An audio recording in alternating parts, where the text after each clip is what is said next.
Yes. उसके अलावा भी जितना हमने सुना है, मैं ऑफ कोर्स आपसे जानना चाहूँगी, क्या आपकी हेमा के जो फर्स्ट हस्बैंड थे उनसे कुछ बात हुई या फिर ऐसी कोई चीज़ें उनके साथ हुई है? कुछ बात जो आज आप बताना चाहो? हाँ, तो जो इनके फर्स्ट हस्बैंड हैं उनके कांटेक्ट में मैं आया जब मेरी चीज़ें बिगड़ी, तो मैंने उनको कांटेक्ट किया, उनका नंबर निकाला कहीं से और फिर उनसे मेरी बात हुई। तो उन्होंने अपना एक्सपीरियंस शेयर किया, तो जो आज ही इन्होंने मेरे लिए किया है, अगर इनके आप यूट्यूब चैनल पे जाके देखें हेमा की कहानी पर, सेम इन्होंने कंट्रोवर्सी अपने फर्स्ट हस्बैंड के बारे में बोलना, गंदी गंदी बातें बोलना, और मेरे को भी जब मिले थे तो यही बताया था कि वो मुझे मारते हैं, मेरे बेटे को मारते हैं। तो यही सेम स्टोरी आज उन्होंने मेरे ऊपर लगा दी है। तो जब मेरी उनसे बात हुई तो मालूम पड़ा, मैं तो फिर भी 2.5 ईयर का रिलेशन था मेरा, बट उनके साथ तो उनका 11 साल का रिलेशन है। और उन्होंने बताया 11 साल में उन्होंने उनको कम से कम 50 बार चीट किया है। ही शेयर ऑल द लिस्ट कि गौरव ये लोग थे और इनके साथ आई caught her red handed, chat पकड़ी है। बच्चा बताता था कि पापा आप जाते हो घर से तो वो अंकल आते हैं, घर में रहते हैं पूरे टाइम। तो वो सारी चीज़ें बताई और उन्होंने मेरे को बोला कि मैंने एक भी बार कोशिश क्यों नहीं करी इनके साथ रिलेशन में जाने वाले टाइम पे कि ये इंसान की हकीकत क्या है। बोले आप मुझे एक कॉल करते, मैं आपको कभी सजेस्ट नहीं करता कि आप इनसे मैरिज करो। पर क्या कभी आपको ऐसा लगा कि जैसे उन्होंने कहा कि उन्होंने चीट किया, कि आपको ऐसी फीलिंग आई कि आपके साथ एक शादीशुदा मैरिज में होने के बाद उन्होंने आपको भी चीट किया है? मेरा जो रिलेशन ख़त्म हुआ है, उन्होंने कभी नहीं बताया रिलेशन क्यों टूटा। रिलेशन टूटने का रीज़न ही यही था कि मैंने उनको एक बार नहीं 10 बार समझाया था कि अभी आपके 2 बच्चे हो चुके हैं, आप रहो इस चीज़ के अंदर, मैरिज को निभाओ और ये सब छोड़ दो। पर वो नहीं माने और लास्ट में जो मार्च में मेरा रिलेशन टूटा है उसका सीधा सीधा कनेक्शन उनका जो चीट करने का मैसेज मैंने पकड़ा।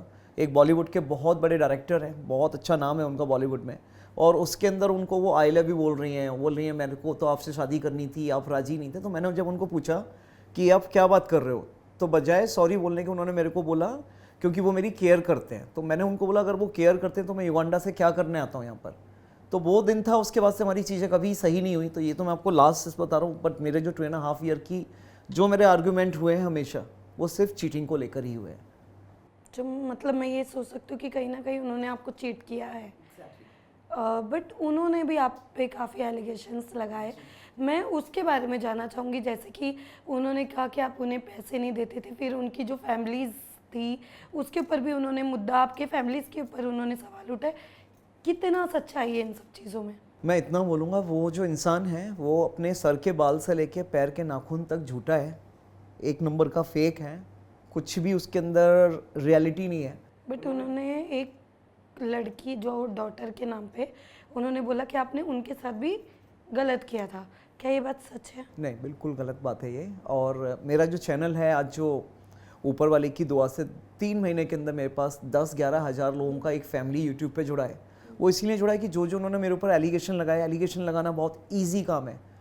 मैं पिछले 6 महीने से एलिगेशन नहीं कर रहा उनकी तरह से, मैं वो जो एलिगेशन लगा रहे हैं सिर्फ उसका जवाब दे रहा हूँ, और जो भी जवाब दे रहा हूँ उनका विद प्रूफ दे रहा हूँ कि मैंने उनके साथ क्या किया।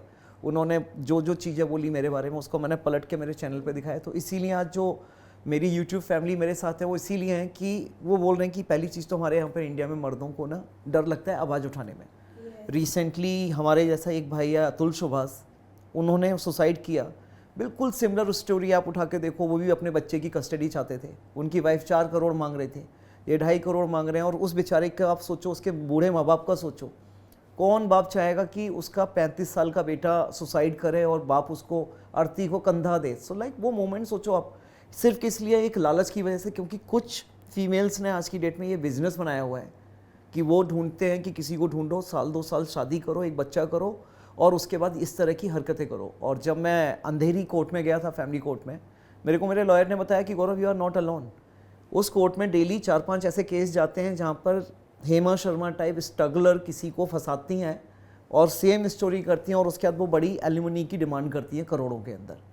सो जो भी उनके आरोप रहे हैं, मैंने बहुत प्यार से, इज्जत से मैंने उनकी तरह से बदतमीजियाँ करके, चीख पुकार के नहीं, एक अपना जो मेरा अपब्रिंगिंग है उसके हिसाब से जो बात करने का तरीका है सामने रखा है और बताया कि ये झूठ बोल रही है। हर चीज़ में मैंने उनको झूठा ही साबित किया है। नहीं तो हमारे देश के अंदर ऐसा नहीं होता कि एक औरत चीख रही है मीडिया में, चिल्ला रही है, और बदले में फीमेल ऑडियंस उनको गाली बक रही है कि चल तेरा तो काम ये बन गया है। सो ये ओवरनाइट नहीं हुआ ना, पब्लिक पागल नहीं है ना, आज की डेट में दिखता है कौन क्या है और क्या नहीं है।